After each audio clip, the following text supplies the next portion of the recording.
जीतन राम मांझी जी, मुझे लगता है कि उन्होंने सारी मर्यादाओं को भुला दिया है। उनको कुछ याद नहीं है कि किस तरह नीतीश कुमार जी ने अपनी कुर्सी छोड़ करके उनको इज्जत दी और कुर्सी पे बैठाया। कांग्रेस पार्टी से वो आए थे, उनको मंत्री बनाया, फिर मुख्यमंत्री तक बनाया। इस तरह की भाषा का प्रयोग मुझे लगता है कि बिहार के लोग पसंद नहीं करते हैं और एक सभ्य समाज में इस तरह की भाषा इस्तेमाल किया जाए वो मुनासिब नहीं। चिराग पासवान भी कह रहे हैं कि नीतीश कुमार कुछ भी कर सकते हैं। उसको किस रूप में देखते हैं? चिराग पासवान जी डिस्परेट, उनको विरासत मिल गई बड़े नेता श्री रामविलास पासवान जी की। वो समझ नहीं पाए बिहार क्या है, बिहार की संस्कृति क्या है। पिछले 3 बरस से जो मन में आ रहा है बोल रहे हैं, जो जबान पे आता है बोल देते हैं। कोई कंट्रोल नहीं है, न उनको अपने ऊपर कंट्रोल है, न अपनी भाषा के ऊपर कंट्रोल है। तो ऐसे लोगों की बातों को लोग सीरियस नहीं लेते। जिस विरासत को लेके चल रहे हैं, उस विरासत का मैं बहुत इज्जत करता हूँ, लेकिन इसके साथ साथ मैं ये समझता हूँ कि चिराग जी उस चिराग को बुझा रहे हैं जिसको रामविलास पासवान जी ने जलाया था। कयास ये भी लगाए जा रहे हैं सीएम नीतीश कुमार ने सभी विधायक और एमएलसी को कहा है कि पटना में ही रहने के लिए। क्या लग रहा है, आप लोगों को भी कहा गया है कि बड़ा खेला होने वाला है? बिहार के पूर्व मुख्यमंत्री जीतन राम मांझी ने कहा है कि नीतीश कुमार 2 बार पलटी मार ही लिए हैं तो तीसरी और चौथी बार पलटी मारने में क्या दिक्कत है। वहीं पे चिराग पासवान भी कह रहे हैं कि सियासत में कुछ भी संभव है, नीतीश कुमार कुछ भी कर सकते हैं। इस पर बात करने के लिए हमारे साथ जदयू के एमएलसी हैं खालिद अनवर साहब। कैसे देख रहे हैं? वो लोग तो कह रहे हैं नीतीश कुमार जब पलटी मार ही लिए हैं तो उससे मार दे पलटी। देखिए, माननीय पूर्व मुख्यमंत्री जीतन राम मांझी जी, मुझे लगता है कि उन्होंने सारी मर्यादाओं को भुला दिया है।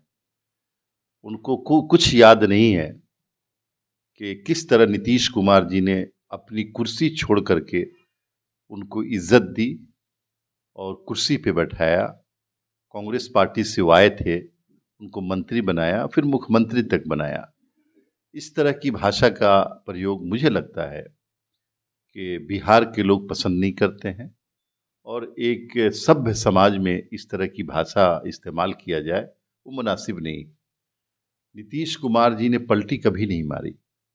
नीतीश कुमार जी ने बिहार की तरक्की के लिए, बिहार के विकास के लिए और बिहार के 13 करोड़ लोगों के लिए पॉलिटिकल डिसीजन लिया और हमेशा उन्होंने बिहार की तरक्की को, विकास को प्राथमिकता दी।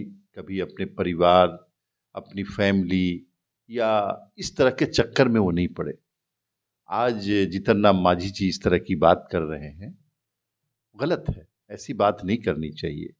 नीतीश कुमार जी बिल्कुल कटिबद्ध हैं कि देश का विकास हो, बिहार का विकास हो और देश में जो अफरा तफरी भारतीय जनता पार्टी ने मचा रखी है, उस अफरा तफरी से 130 करोड़ भारत के लोगों को निजात मिले। चिराग पासवान भी कह रहे हैं कि नीतीश कुमार कुछ भी कर सकते हैं। उसको किस रूप में देखते हैं? चिराग पासवान जी डिस्परेट, उनको विरासत मिल गई बड़े नेता श्री रामविलास पासवान जी की।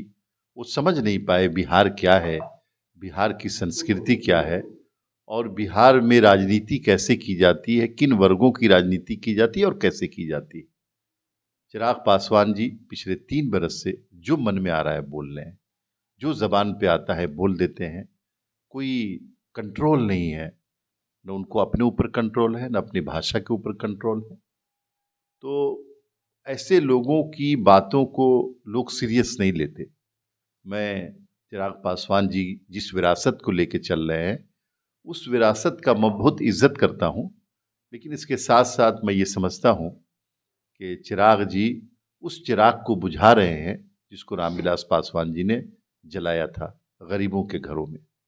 कयास ये भी लगाए जा रहे हैं सीएम नीतीश कुमार ने सभी विधायक और एमएलसी को कहा है कि पटना में ही रहने के लिए। क्या लग रहा है, आप लोगों को भी कहा गया है कि बड़ा खेला होने वाला है? ये भारतीय जनता पार्टी की जो प्रोपेगेंडा मशीन है, उसकी उड़ाई हुई खबर है ये। हम लोगों को तो ऐसी कोई सूचना नहीं है।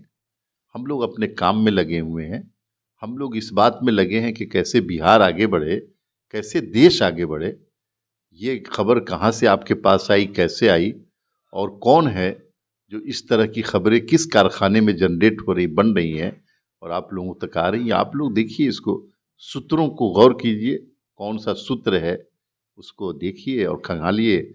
आपको निकलेगा कि वो भारतीय जनता पार्टी के प्रोपेगेंडा मशीन होंगे। तो सुन रहे थे क्या कुछ कह रहे थे जदयू के एमएलसी खालिद अनवर। जिस तरह से चर्चाएं हैं, कयास लगाए जा रहे हैं और कहा जा रहा है कि सभी विधायक को पटना में ही 24 से 48 घंटा तक रहना है। अब देखने वाली बात यह होगी कि आखिर क्या कुछ आने वाले दिनों में होता है। Kamlesh Kumar, live Bihar, Patna. Live Bihar YouTube पर सब्सक्राइब और फेसबुक पर लाइक जरूर करें।